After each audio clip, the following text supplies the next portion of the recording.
Hello everyone, আমার নতুন একটি ব্লগে তোমাদের অনেক অনেক স্বাগত। আজকের ভিডিওটা একটু অন্যরকম। প্রায় 1 বছর আগে আমি আর আমার হাজব্যান্ড ম্যানচেস্টারে থাকতাম। আজ সেই সময়ের একটা সুন্দর মুহূর্ত শেয়ার করব। তারপর আমরা ওখান থেকেই ঠিক করলাম 2 দিনের জন্য লন্ডনে যাব।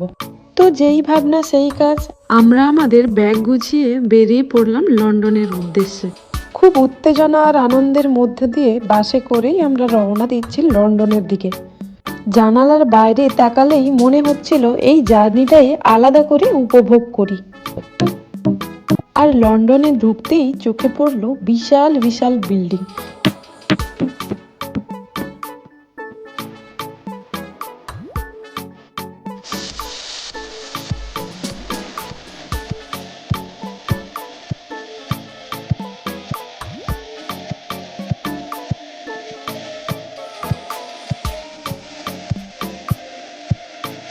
আর এই যে লন্ডনের সেই ফেমাস 2 তলা বাস, ছবিতে যতবার দেখেছি সামনে থেকে দেখা একদম আলাদা ফিলিং। লন্ডনের রাস্তায় হাঁটতেই এত ভালো লাগছিল, চারপাশে এত মানুষ, এত ভাষা, এত গল্প, মনে হচ্ছিল পুরো দুনিয়া এক জায়গায়। এরপর আমরা চলে এলাম কুইন প্যালেস মানে বাকিংহাম প্যালেসে।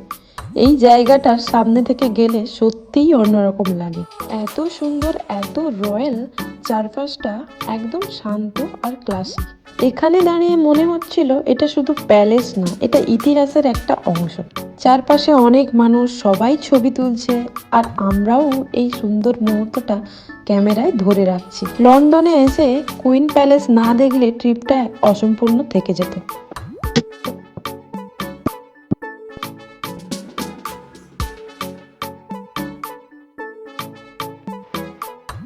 এরপর আমরা গেলাম ট্রাফালগার স্কোয়ার। চারপাশের মানুষ, বিশাল স্টেট, আর চারপাশটা খুব প্রাণবন্ত, জীবন্ত আর চঞ্চল পরিবেশ।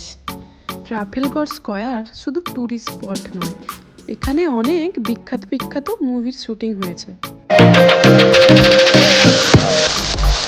ট্রাফালগার স্কোয়ার থেকে বেরিয়ে আমরা গেলাম লন্ডনের আরেকটা আইকনিক জায়গায়। যেতে যেতে রাস্তার মধ্যেই চোখে পড়লো বিগ ব্যান। দেখে এত ভালো লাগছিল কি বলবো। তো সেই আইকনিক জায়গাটা হলো লন্ডন টাওয়ার ব্রিজ। এখানে এসে একটার পর একটা ক্লিপ তুলতে তুলতে সময় কেটে যাচ্ছিল। চারপাশের পরিবেশ, মানুষের ভিড়, আর ব্রিজটার বিশালত্ব, আর সব মিলিয়ে একদম আলাদা ফিলিংস। এরপর আমরা উঠে গেলাম ব্রিজের ওপরে।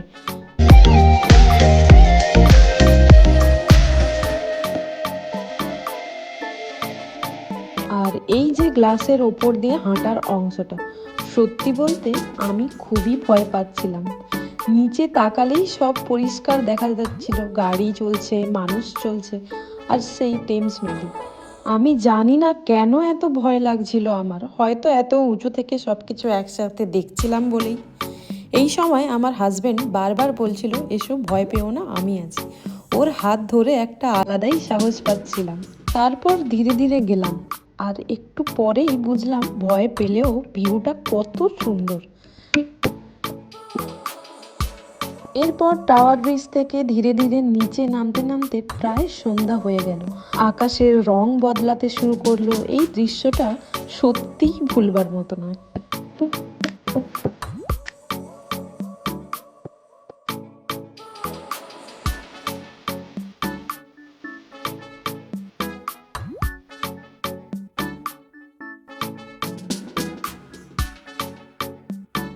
এরপর টাওয়ার ব্রিজ থেকে নেমে যেগুলো দিয়ে ব্রিজ মুভমেন্ট করা হয়, ওপেন ক্লোজ করা হয়, সেই মেশিনগুলো দেখতে গেলাম। এই অংশটা দেখে মনে হচ্ছিল এত পুরনো জিনিস এখনো কি সুন্দরভাবে সংরক্ষণ করা আছে।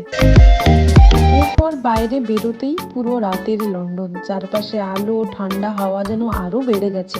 তারপর ওখানে ছোট বড় কিছু শপ ছিল, সেখানে ঘোরাঘুরি করে আমরা আমাদের হোটেলে ফিরে গেলাম। দাঁড়াও, এখানেই শেষ নয়। ডে 2 লন্ডন ব্লগে খুব তাড়াতাড়ি ফিরছি। তো কেমন লাগলো আমার এই ব্লগটা অবশ্যই আমাকে জানিও। এখন টাটা।